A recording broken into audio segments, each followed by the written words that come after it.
তো কেমন আছেন সবাই? দেখুন, কথা হচ্ছে তন্ত্রমন্ত্র নিয়ে অনেকেই কাজ করেন, অনেকেই আমার ভিডিও দেখেন। যারা নতুন তন্ত্রমন্ত্র শিখতেছেন, অনেকে বলে যে কাজ হচ্ছে, অনেকে বলে হচ্ছে না। তো তাদেরকে বলতেছি আমি, দেখো ভাই, এই তন্ত্রমন্ত্র ক্রিয়া করতে গেলে সর্বপ্রথমে তোমাকে ওই কাজ করার আগে মুখ শোধন, জীব শোধন, পঞ্চ আত্মা শুদ্ধি, সিদ্ধিদাতা গণেশের মন্ত্র জপ করতে হবে। তো আজকের ভিডিওতে আমি আপনাদেরকে মুখ শোধন, জীব শোধন, সিদ্ধিদাতা গণেশের মন্ত্র দেবো। তো কী এরকম মন্ত্র, কী তার প্রয়োগবিধি, সেটি জানতে হলে ভিডিওটি মনোযোগ সহকারে শেষ পর্যন্ত দেখুন। আপনারা দেখছেন তন্ত্র মন্ত্র সম্পর্কিত চ্যানেল জয় মা দুর্গা। আমি আপনাদের সঙ্গে ইন্দ্রজিৎ মল্লিক। এমনই সব ভিডিও পেতে আমাদের চ্যানেলটিকে সাবস্ক্রাইব করুন, পাশে থাকা বেল আইকনে ক্লিক করুন। তো চলুন শুরু করা যাক।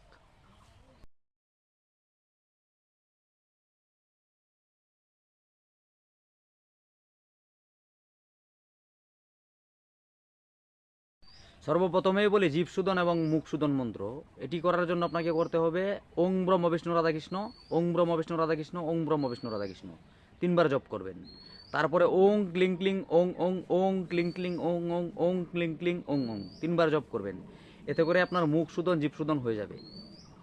তারপরে আসি পঞ্চ আত্মা শুদ্ধি মন্ত্র। চলুন মন্ত্রটি দেখে নেওয়া যাক। ওং পঞ্চভূত শুদ্ধি পূজা দুই বিশ বিশেষণ বাম কুকি শত পাপল পূর্ব সুদনম দেহ কারণ বিতানাং ভূতানাং জ্যোতি সুদনম অব্যয় বাম সজাগং পঞ্চবিশুদ্ধিরং মতা। এই ছিল পঞ্চ আত্মা শুদ্ধি মন্ত্র। এটা করবেন কি, তিনবার মন্ত্রটি জপ করবেন। একবার মন্ত্র জপ করবেন, নিজের বুকে একটি ফু দিবেন। এভাবে তিনবার মন্ত্রটি জপ করবেন, তিনটি বুকে ফু দিবেন। এতে করে আপনার পঞ্চ আত্মা শুদ্ধি হয়ে যাবে। এবার আসি সিদ্ধিদাতা গণেশের মন্ত্র। চলুন মন্ত্রটি দেখে নেওয়া যাক। নম নম দেব তুমি হে গজানন সর্ববিঘ্ন বিনাশয় মহেশ্বর নন্দন নমঃ স্তুতে ললধর খর্ব স্থূল সুন্দর নয়ন প্রচণ্ড ললাট সুদূর চতুর্ভুজ ধারণ নম নম মুশিক বনস্থিতি দাতা শুভদর্শন নম নম বিদ্যাদাতা জ্ঞানদাতা সর্বকারণ এইসব মন্ত্রগুণে পাঠ করে সর্বজনে জানে গজানন মন্ত্র সিদ্ধি জ্ঞান সিদ্ধি সর্বসিদ্ধি দেও হে গজানন। তো এই ছিল সিদ্ধিদাতা গণেশের মন্ত্র। তো যে কোনো কাজে বসার আগে আপনি আসনে বসলেন, এই মন্ত্রটি ধূপদীপ জেলে তিনবার জপ করবেন।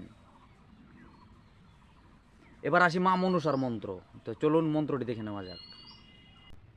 আস্তিক জননী মাগো জড়ত করো ঘরণী শতকোটির প্রণাম তোমার জগত পালনে, যেখানে থাকো মাতা করার আশীর্বাদ, তোমার প্রসাদে করি এই অনুবাদ। তুমি দুর্গা, তুমি কালী, তুমি মা বগলা, তুমি যে মনসা মাগো সর্বমঙ্গলা, জগতর হিত লাগি তুমি মা প্রকট, তোমার আশি দূর পলায় সংকট, যেটুকু সাধ্য মর করে নতুব পূজা সিদ্ধি করো তুমি তাই হে অগৈ চতুর্পূজা।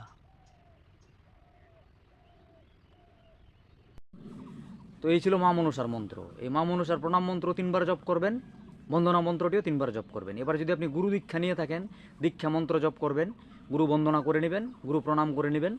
তারপর যে কোনো ক্রিয়া করুন, অবশ্যই আপনার সিদ্ধি লাভ হবে।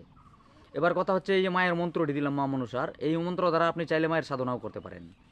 যে কোনো অমাবস্যার থেকে, এটা কোনো মাস দেখে করতে হবে না আপনাকে, যে কোনো অমাবস্যার দিন থেকে আপনি শুরু করতে পারেন। বাড়িতে যদি আপনার মায়ের মন্দির থাকে খুবই ভালো হয়, যদি না থাকে সেই ক্ষেত্রে মায়ের একটি ছবি এনে একটি ঘট স্থাপন করে মায়ের সামনে বসে ধূপদীপ জেলে চোখ বন্ধ রেখে বিড়বিড় বিড়বিড় করে রুদ্রাক্ষের মালা দ্বারা 108 বার, মানে এক মালা জপ করবেন প্রতিদিন রাত্রি 11টা থেকে 12টার মধ্যে।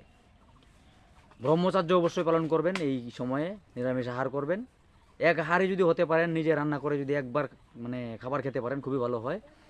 চাইলে আপনি তিনবারও খেতে পারেন, গুরুদেবের মুখী বিদ্যা, এটা গুরুমুখী বিদ্যা। কিন্তু আপনাকে নিজে রান্না করে নিজেই খেতে হবে, নিজের কাপড় চোপড় নিজেই ধুতে হবে, ব্রহ্মচার্য পালন করতে হবে, খড় পেতে মাটিতে শুতে হবে। এই সাধনা যদি আপনি করতে পারেন কন্টিনিউ 1 মাস, এক অমাবস্যা টু এক অমাবস্যা, আপনি যে কোনো রাশির হন না কেন, আপনি দর্পণ দেখতে পাবেন, আপনার হাত চলবে, অনেক কিছু বলতে পারবেন আপনি, যে কোনো ভারণ হবে আপনার দ্বারা। মা আপনাকে স্বপ্নে দেখা দিবে, অনেক কিছু রোগের চিকিৎসাও আপনি করতে পারবেন রোগীর। তো আজকের ভিডিওটি এইটুকু ছিল। কোনো অংশ যদি বুঝতে পেরে না থাকেন সেটা কমেন্টে লিখে দেবেন। ভিডিওটি যদি ভালো লাগে একটি লাইক করে যাবেন। এই তথ্য আপনার আশেপাশে জানানোর জন্য তা শেয়ার করতে পারেন। আমার সঙ্গে যোগাযোগ করতে হলে ডিসক্রিপশনে দেওয়া নাম্বারে ফোন অথবা হোয়াটসঅ্যাপে মেসেজ করতে পারেন। দেখা হচ্ছে আগামী পর্বে, ততক্ষণের জন্য ভালো থাকবেন। ধন্যবাদ।